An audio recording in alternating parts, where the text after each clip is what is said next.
Claire, I've said all week, instead of don't go anywhere, I've said, if you're going to go anywhere, go vote. I've had my vote shirt on all day. It feels like a lot of people are voting and waiting on really long lines to vote. Yeah, I think we're going to have a record turnout.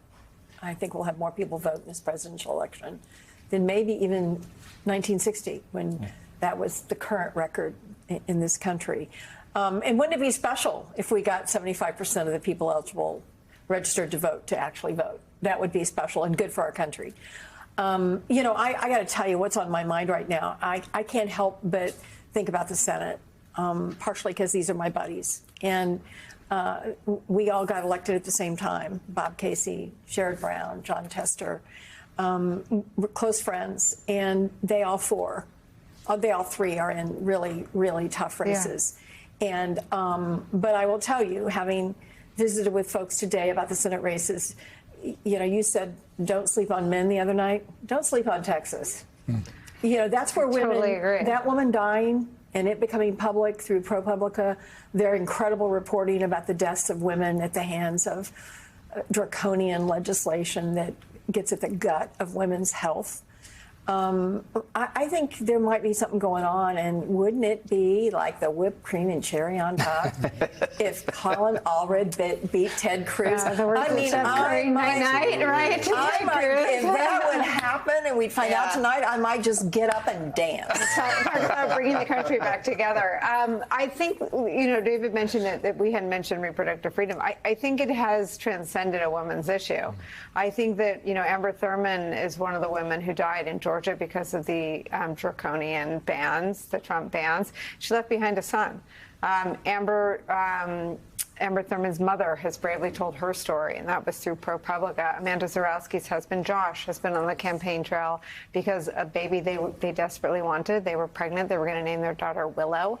And when they miscarried, he was taking his wife to the hospital to try to save her life, and she became septic, which is deadly.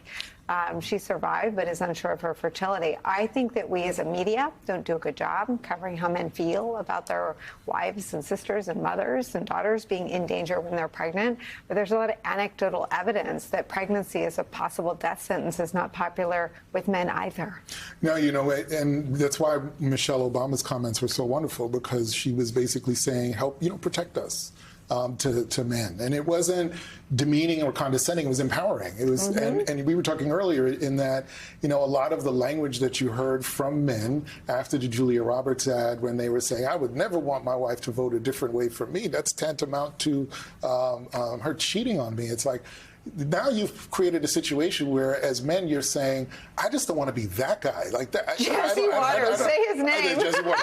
I don't want to be that guy. Like, don't cast me in a lot with that guy. And that actually is even more empowering. And that's why I said the campaign was so great, because they knew that these things were there. They knew that these threads were there. And all they had to do was just pull it out a little bit and let individuals tell their stories. David. I agree with everything that's been said. And I think on the question of reproductive freedom, a lot of men have had their eyes opened post-Dobbs as well. And that will inform men votes as much as women. I think we also have to pay tribute to the coalition that in 107 days Vice President Harris has built, one that is broader than just the Democratic Party. She's done a remarkable thing in being able to do that. And the lack of discomfort. I mean, she looks as comfortable alongside Liz Cheney as she does on stage with Michelle Obama. I mean, she truly has not campaigned as a partisan figure, and she has never disparaged the Trump voter. She actually has told people to go to Trump's rallies. I mean, she really, I mean, and so I loved hearing that voter say facts versus opinion. I mean, she's wanted people to see it for themselves, an extraordinary campaign. Yeah. I have to shout out the D9. The Black Fraternities and Sororities, of which I'm a member, Alpha Phi Fraternity Incorporated, that on day one were there supporting her and have been on the phone ever since organizing. That is what they do. And it is part of the sort of lineage that Michelle pulled out in her reporting from HBCUs. Yeah. It's the understanding of history and your place in it. David Jelly, Claire McCaskill, Basil Michael, I feel like we've been through it.